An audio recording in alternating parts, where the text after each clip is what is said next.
Kung good vibes ang hanap mo, dito ka na sa sigurado! Mula sa mga istoryang nagbibigay ng inspirasyon hanggang sa mga kwentong may dalang solusyon.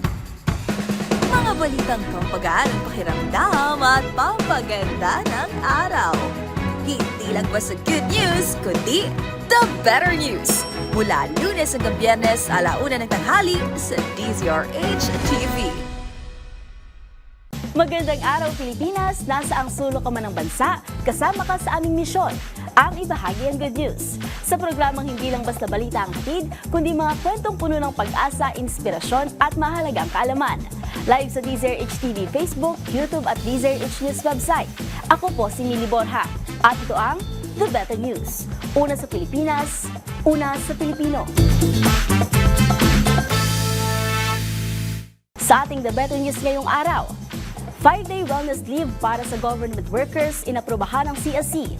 Project NOAA target mapondohan ng 1 bilyong piso sa ilalim ng 2026 budget. Iloilo makatatanggap ng Energy Champion Award mula sa DOE. Legasiya ng Asintibuok ng Bohol, kinilala at ipagpapatuloy ng UNESCO. 2025 Christmas Stamp, inilasad ng Philpost bilang pagkilala sa pananampalataya at tradisyong Pilipino.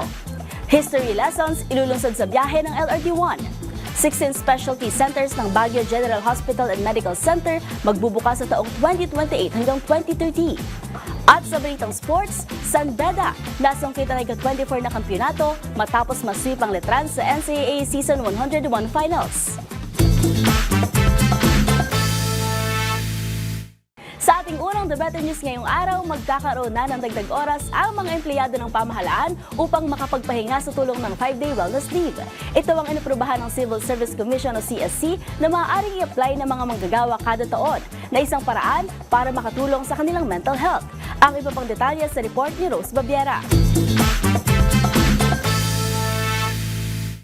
Aprobado na ng Civil Service Commission o CSC ang pagbibigay ng hanggang 5 araw na wellness leave kada taon para sa mga kwalipikadong empleyado ng gobyerno. Batay sa CSC Resolution No. 2501-292, layunin ng bagong benepisyo na bigyan ng mga empleyado ng oras para magpahinga at alagaan ang sarili na siyang binibigyang diin sa Republic Act No. 11036 o Mental Health Act. Kwalipikado sa naturang benepisyo ang bawat government employee mapapermanente, contractual o casual na uri sa lahat ng departamento, ahensya at mga GOCC. Maaring kunin ang wellness leave ng 3 magkakasunod na araw o hiwa-hiwalay sa loob ng 1 taon, pero hindi ito maaaring ipunin, ipalit o i-convert kapag hindi nagamit. Pwede itong gamitin para sa mental health care, physical wellness activities o simpleng pahinga mula sa trabaho. At hiwalay ito sa regular na vacation at sick leave. Samantala, tiniyak din ng CSC na mananatiling confidential ang lahat ng impormasyon kaugnay ng pagkuha ng wellness leave. Para sa DZRH TV, ito si Rose Babiera. Una sa Pilipinas, una sa Pilipino. Samantala, isinusulong ngayon ng ilang mambabatas sa Kamara na pondohan ng Project NOAA o isang hazard map na proyekto ng UP National Resilience Institute. Aabot sa 1 bilyong pisong pondo ang nais ilaan dito na layong i-update ang hazard maps ng bansa at makatulong sa mas maayos na pagpapatayo ng flood control projects. Magbabalita si Dustin Bayog. Nakatakdang makatanggap ng 1 bilyong pisong pondo ang Project NOAA o Nationwide Operational Assessment of Hazards sa 2026 sa sinagawang meeting ng Bicameral Conference Committee. Kabilang ito sa mga pag-amyendang ginawa ng mga kongresista sa 18 billion peso budget sa state universities and colleges. Ayon kay House Appropriations Committee Chair Micaela Swansing, magagamit ang pondo para makatulong ang UP Resilience Institute sa implementasyon ng DPWH flood control projects. Sa tulong ng Project NOAA, matutukoy raw ang mga lugar na dapat pagtuyan ng mga flood control projects at mapataas ang kalidad dito. Mababatid na mula kalahating bilyong piso ay bumaba pa sa 36 million pesos ang pondo sa naturang proyekto sa mga nagdaang taon na siya nagagamit pa rin ng maraming Pilipino. Ang Project NOAA ay binuo ng University of the Philippines o UP National Resilience Institute. Para sa DZRH TV, ito si Dustin Bayog. Una sa Pilipinas, una sa Pilipino. Gagawaran ang probinsya ng Iloilo ng Energy Champion Award mula sa Department of Energy o DOE Visayas. Ito ay dahil sa pagiging leader at nangunguna sa implementasyon ng energy management program ng kanilang pamahalaan. Narito ang detalye sa report ni Rovic Manuel. Kinilalan ng Department of Energy o DOE Visayas Field Office ang probinsya ng Iloilo bilang isa sa mga tatanggap ng Energy Champion Award ngayong taon. Ayon kay Chief Science Research Specialist Lourdes Arsiaga, dahil ito sa mga hakbang ng probinsya tungo sa paggamit ng renewable energy at energy efficiency. Bukod tangi rin aniya ang Iloilo dahil lahat ng local government units o LGUs sa probinsya ay nakatapos ng kanilang Local Efficiency and Conservation Plans o LEECP na nagbibigay daan para sa kanila na maglaan ng pondo para sa energy saving program at pagiging energy efficient. Bukod tangi rin aniya ang Iloilo dahil lahat ng local government units o LGUs sa probinsya ay nakatapos ng kanilang Local Efficiency and Conservation Plans na nagbibigay daan para sa kanila na maglaan ng pondo para sa energy saving program at pagiging energy efficient. Ang Iloilo rin aniya ang tinuturing na nangunguna sa implementasyon ng Government Energy Management Program. Para sa DZRH TV, ito si Rovic Manuel. Una sa Pilipinas, una sa Pilipino. Nakatanggap na ng green light mula sa UNESCO ang pagprotekta sa tradisyonal na pag-aasin ng buhol. Kulturang namayagpag bago pa man ang pagdating ng mga Espanyol noong 16th century. Sa pagkilalang ito, may pagpapatuloy ang naturang tradisyon hanggang sa susunod pang mga henerasyon. Ang tagumpay ng Asin Tibuok, alamin sa The Better News Report ni Arnold Herrera. Pasok ng paggawa ng Asin Tibuok ng Bohol sa lista ng United Nations Educational, Scientific and Cultural Organization o UNESCO ng Intangible Cultural Heritage in need of urgent safeguarding. Kasunod ito ng matagumpay na 20th session ng Intergovernmental Committee for the Safeguarding of Intangible Cultural Heritage sa New Delhi sa India. Ang Asin Tibuok ay mula sa salitang Cebuano, nang ibig sabihin ay buong asin o hindi nabasag na asin. Ibinibenta ito sa malalaking piraso na nakahugis na parang itlog at nakalagay sa shell ng isang basag na palayok. Layon ng pagkilalang ito na mapagtibay at maipagpatuloy ang legasiya na nakilala sa komplikado at matagal na proseso ng pag-aasin na inaabot ng ilang buwan. Tradisyon bago pa man ang pananakop ng mga Espanyol noong 16th century. Unang lumutang ang ideya ng UNESCO nomination ng Asin Tibuok sa mungkahi ng National Museum of the Philippines matapos matuklasan ang nanganganib ng tradisyon ng pag-aasin sa Bohol. Kabilang din sa mga tumulong sa nominasyon ng Asin Tibuok ang National Commission for Culture and the Arts, lokal na pamahalaan ng Bohol at mga mag-aasin ng Albuquerque. Para sa DZRH TV, ito si Arnold Herrera. Una sa Pilipinas, una sa Pilipino. Isang makulay at makabuluhang pagpupugay sa diwa ng Pasko ang inilunsad ng Philippine Postal Corporation sa pamamagitan ng kanilang 2025 Christmas stamp. Itinatampok sa bagong disenyo ang pananampalataya at kultura ng mga Pilipino na lalong nagpapaalala sa mensahe ng pag-asa at pagkakaisa sa panahon ng Kapaskuhan.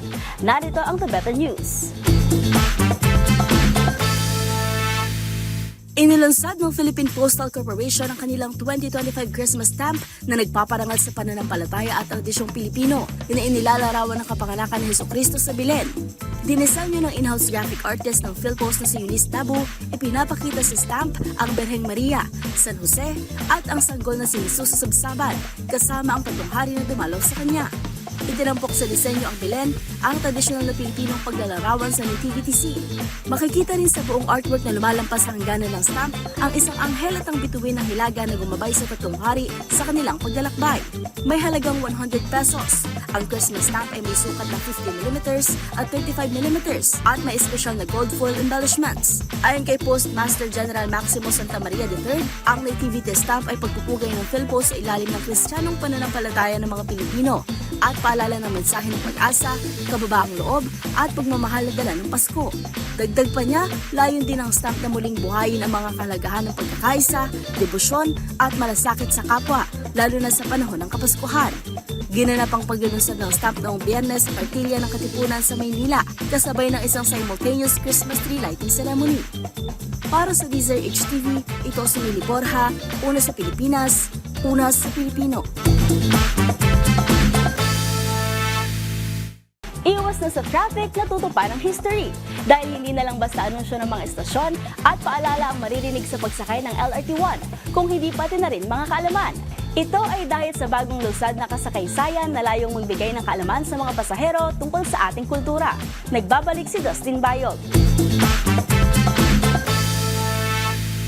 Inilunsad ang Light Rail Transit o LRT Line 1 ang proyektong kasakaysayan kung saan maaaring matuto tungkol sa kasaysayan ang mga pasaherong sumasakay ng tren.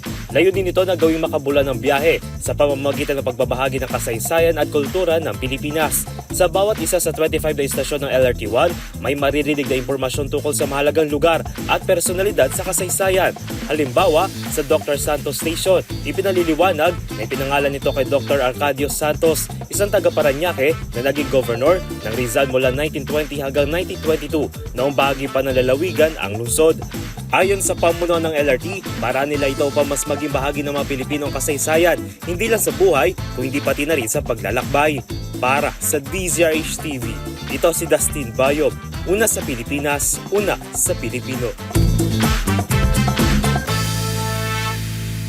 Inaasahang magiging fully operational na ang 16 specialty centers ng Baguio General Hospital and Medical Center pagsapit ng taong 2028 o hanggang sa 2030. Sa tulong ng mga bagong pasilidad ay maaaring mas lumaki ang magiging kapasidad ng nasabing ospital at maserbisyohan ang nasa 4 na rehiyon sa Hilagang Luzon. Ang mga detalye sa report ni James Galange. Sinimulan nang ipatayo ng Baguio Hospital and Medical Center o BGHMC ang kanilang bagong 16 na specialty centers na inaasahang magiging fully operational pagsapit ng 2028 hanggang 2030. Ayon kay BGHMC Medical Center Chief Dr. Larry Haya, sa tulong ng mga bagong pasilidad ay di nakakailanganin pa ng mga residente ng Baguio at Cavite Probinsya na magpunta pa ng Maynila para sa pangailangang medikal. Kabilang kasi sa kasalukuyang health services na inaalok ng naturang hospital ay magkakaroon na rin ito ng mga mas maayos na pasilidad para sa mga pasyenteng may kondisyon sa puso, kidney, mata, cancer at gayon din para sa mental health. Kasama rin dito yung mga para sa mga may cancer, trauma, geriatrics at rehabilitation medicine na operational na rin ngunit sa ilang lugar lamang. Sa tulong ng mga bagong specialty center, wala sa 600 bed patient capacity ay maaaring nasa halos 1,500 beds na ang maaaring maserbisyohan ng ospital. Sa ngayon, tinatayang nasa migit 1,000 pasyente na ang kanilang tinutulungan, kulang para sa kasalukuyang bed capacity. Dagdag pa rito ng ianunsyo ni Pangulong Bongbong Marcos ang zero balance billing para sa basic accommodations sa lahat ng mga pampublikong ospital kung kaya't mas inaasahan ang pagdagsa ng dami ng mga pasyente. Para sa DZRH TV, ito si James Galange, una sa Pilipinas, una sa Pilipino.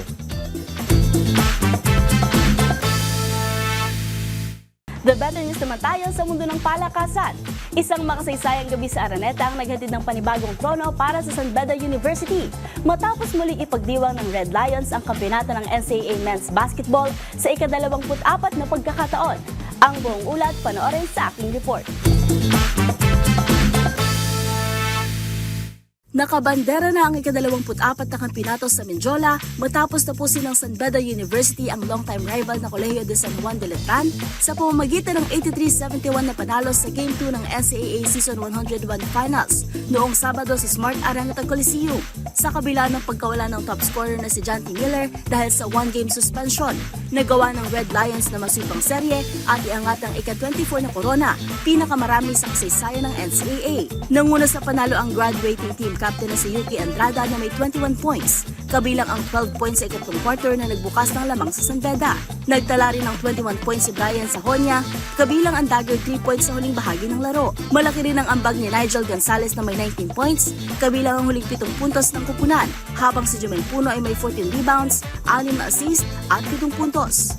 Para sa Letran, nanguna si Titing Manalini na may 15 points, 7 assists at 6 na rebounds, habang 14 points naman kay Kevin Santos. Nagdagdag naman ng 12 at 10 puntos sina June Roque at Jimboy Estrada ayon sa pagkakasunod. Para sa DZRH TV, ito si Mili Borja, una sa Pilipinas, una sa Pilipino. At dyan na nagtatapos ang aming paghatid ng mga balitang siguradong pampagaan ng pakiramdam, pampaganda ng araw at pampasigla ng inyong buhay. Magsama-sama muli tayo bukas para sa panibagong hari ng mga kwentong hindi lang basta good news, kundi the better news. Para sa ating mga viewer online, huwag kalilimutang mag-comment ng inyong feel-good stories sapagkat ang maliit na kwento ngayon, maaaring maging mas malaking inspirasyon bukas. Dahil tandaan, libre lang ang ngumiti at libre lang ang maniwalang may magagandang balita. Ito ang The Better News. Sa ngalan ni Angelica Cosme, iti po si Miliborja ng DZRH TV, una sa Pilipinas, una sa Pilipino.